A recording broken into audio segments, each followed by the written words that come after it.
and that is ranking the movies. Now we're going to get into a bit of a bit of the story, not backstory. Give us a bit brief information on the films.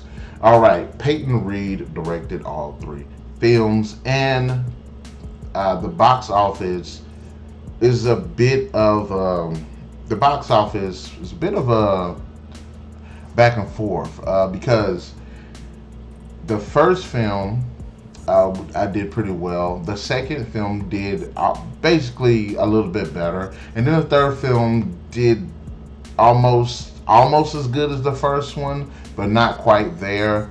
The budget for the first Ant-Man film is 130 to 170 million dollars, and ultimately they came back with over 500 million. So they made a profit. They did pretty good with it.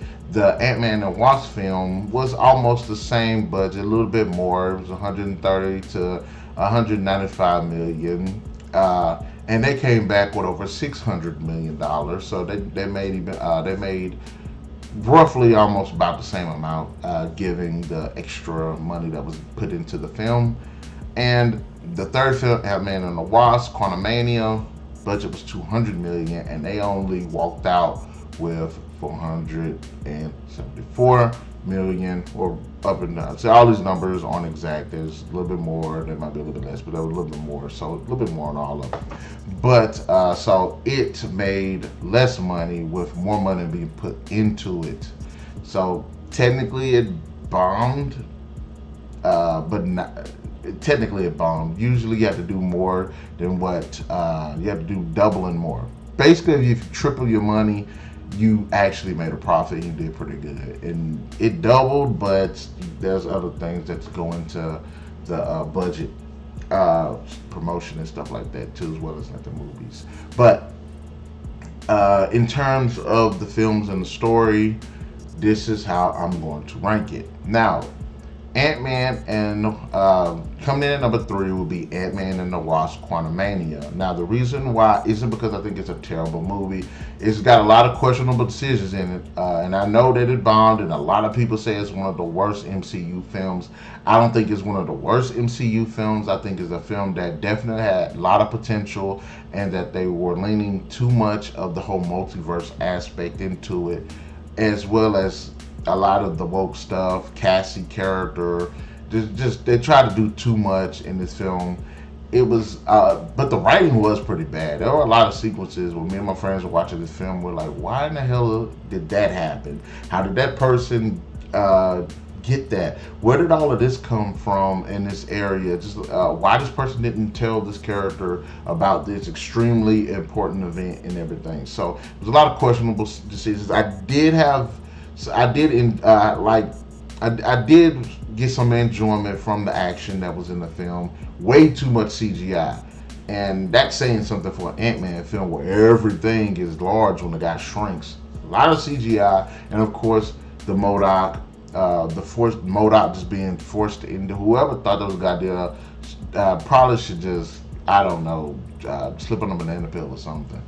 But Ant-Man and the Wasp as a third film and possibly conclusion of the series, and I do admit, because I heard another YouTuber say this, and I do admit, this doesn't feel like an Ant-Man film.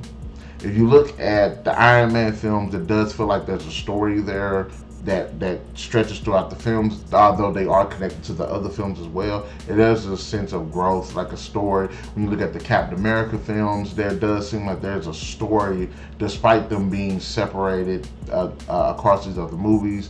Thor, to a certain extent, has that same kind of thing too, even though the newest movie totally trashed that. Even the Black Panther, but the Ant-Man films, the first two kind of have that going, and this third film does not feel like it was like it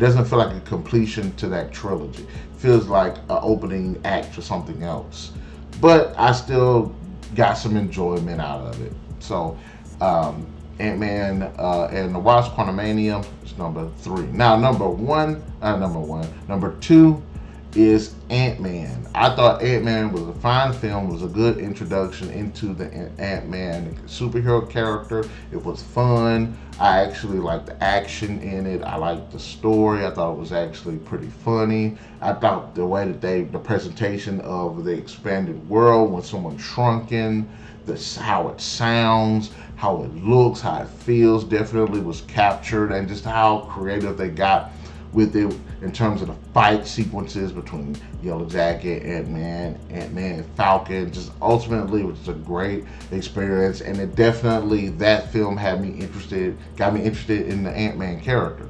So definitely number 2 will be the first Ant-Man film, and coming in at number 1, Ant-Man and the Wasp. Now, reason why I like Ant-Man and the Wasp, because I think what it does is doesn't necessarily become a better film, but it is a good continuation. And a lot of the things that I like about the first film, in terms, even the story itself, I actually didn't mind the story. A little weird, but I didn't really mind the story. I like the bad guys that weren't too over the top. I think the bad guys were actually interesting. I liked them. I don't think because it did a good job of not escalating in a crazy way. Which usually when you watch superhero films, the villains escalate as the films continue on. But I felt like they were a bit grounded. The fights were actually pretty good. The action was actually pretty good. They managed to introduce a new character.